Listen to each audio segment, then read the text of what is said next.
In previous videos, I've mentioned how diverse the Moors were. I also mentioned how we had to be very specific when discussing them. When Islam spread across North Africa in the 7th century, many North Africans converted, creating their own Islamic armies to further the cause. These armies later became known as the Moors to various Europeans. Under Amazigh leadership, these Moorish armies swept across Spain. Unfortunately, at times, the role of African soldiers further south have been downplayed, but one of the principal reasons for Moorish supremacy was the conscription of these soldiers further south. Today, we're gonna see just how instrumental these soldiers were in the initial invasion of Spain.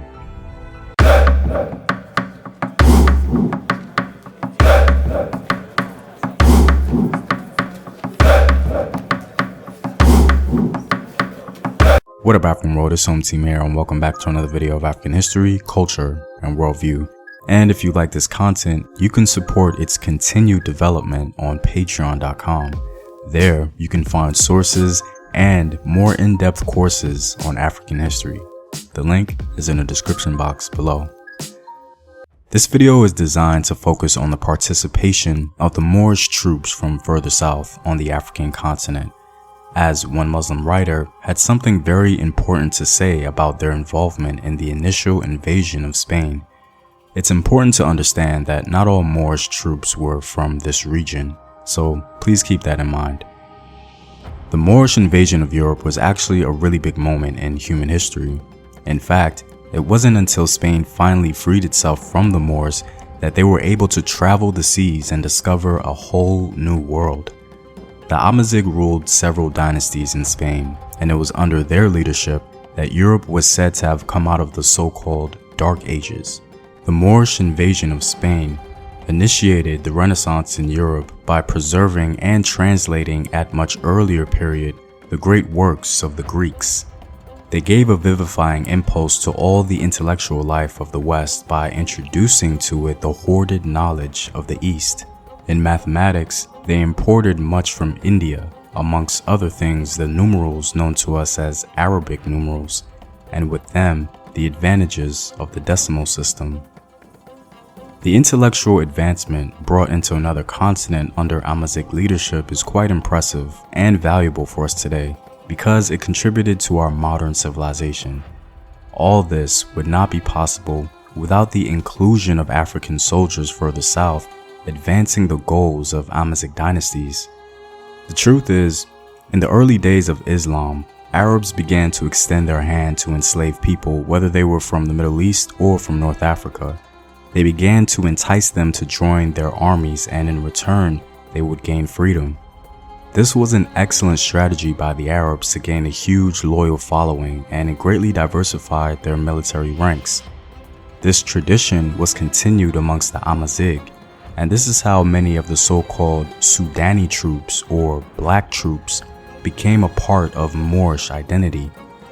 One of the primary reasons for the rapid growth of black troops was the need for Amazigh rulers to have complete control over their soldiers and not be challenged by any intermediate power or opposing ethnic loyalties that would come from Arabs or other Amazigh clans. This strategy of using conscripted soldiers greatly advanced Moorish strength, and Africans further south in many ways became the very backbone for this strength. Traditionally, when we speak about the black troops in Moorish armies, we tend to focus on the Almoravids or perhaps the Almohads, but we seldom remember the first Moorish dynasty, which was arguably the greatest. Under the Umayyad dynasty, the first emir of Cordoba in Spain, Abd al-Rahman I, who came to the throne in 756, was known to have kept a large personal guard of black troops. He founded the Muslim dynasty that ruled a large portion of Spain for nearly 3 centuries, and all his successors used black troops, especially to maintain order. This is clear evidence revealing just how valuable black Moorish troops were.